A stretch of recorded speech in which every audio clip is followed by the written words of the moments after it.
That's a fact. That's a fact. But what happened to people is they stand there beating on the door. Open it back up. We're going to do a write-in campaign. Where are you leaving? I got to have my job. What about my benefits? Hey, stop. The door is closed for a reason. Because God just wants you to walk up the hall because he got another door. It's bigger. And when you open it and get behind it, you ain't going to believe what's back there. But you will never get to it if you stand in front of that door crying. Please open it back up.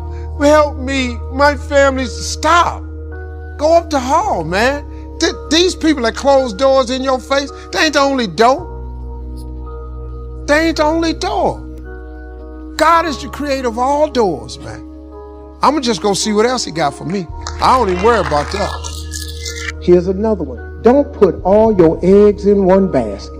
Oh, this is a very dangerous one, young people, because now, don't put all your eggs in one basket.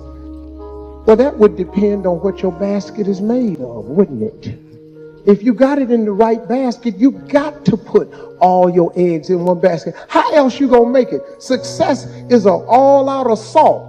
It's everything you got into one direction in order for it to be successful. You can't open up 6 businesses at the same time. You got to open up one, pour your all into that. You got to go to college to get a degree. You can't enroll in 6 colleges. You got to focus, man. Put all your eggs in one basket. Make your basket out of work, hard work, faith, prayer.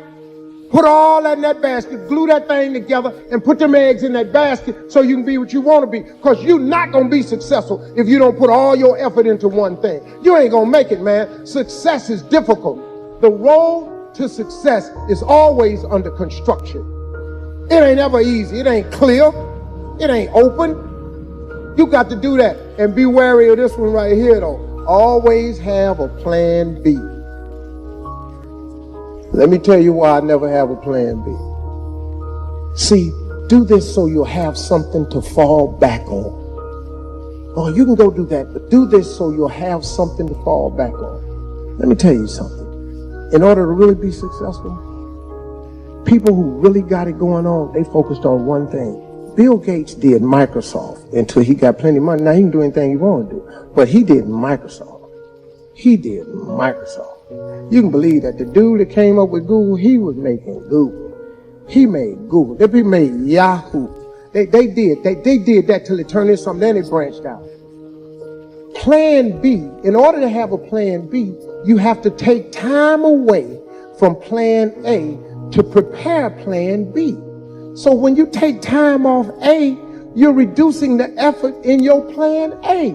They asked me, but Steve, so has one of your plan A's ever failed? Yes. Yes, my plan A has failed. Did you have a plan B to fall back on? No, I did not. They said, well, damn, man, what'd you do? I got another plan A. I ain't never had nothing but the A plan. I make no preparation for failure. I ain't got no plan for B. I'm my own got B. I got A, man. I got A. I was going to tell these jokes until I turned them into a money-making venture. October 8th, 1985, I walked in Hilarity's Comedy Club. I won an amateur night for $50. I went to work the next day. I quit my job. My first wife said, this is ridiculous. We got these twins. You can't quit your job. I got to go. This is it. This is all I've been dreaming about. I see a way. A light bulb went on. Hey, man, when I won that night, I cried for an hour all the way home. I cried because it was like, man, God, I see it now. This is what I've been waiting on. I walked into one comedy club, won $50. Went to work next day selling Commonwealth life insurance, quit my job making $675 a week. I made $50. The first month in comedy, I made $150. The first year in comedy, I made $3,000. My wife left me. I saw that coming. I said, her and her mama, they made that joint decision together that every time I used to drive home, you ain't gonna ever be nothing. It took me years.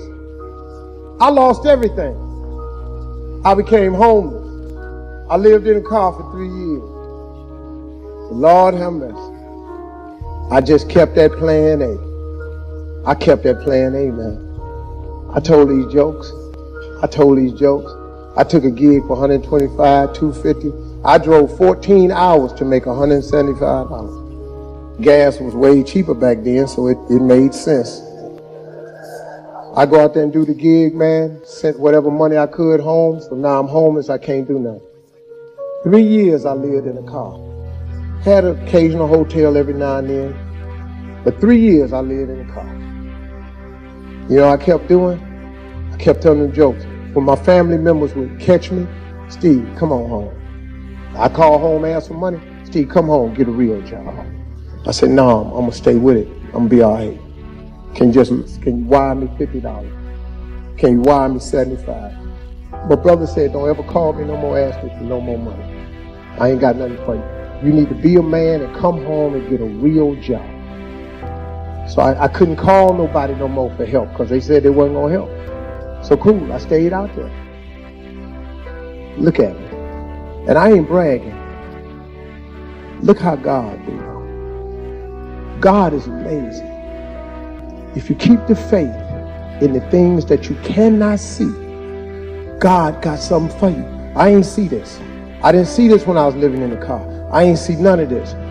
Man, you know, I'm an emotional dude. You know, I cry, man, because somebody asked me something. Steve, every time I look on TV, you crying. Let me tell you something. If you knew my trip, you cry too. Matter of fact, every time you see me, your ass all just bust out crying. But I kept the faith. I relied on God's grace. I kept that plan A, and I'm standing here today. And I say to everybody, if you learn those principles of success, I don't care where your life is today, the life you got planned for yourself, the one God got mapped out, way better than the one you got planned for yourself.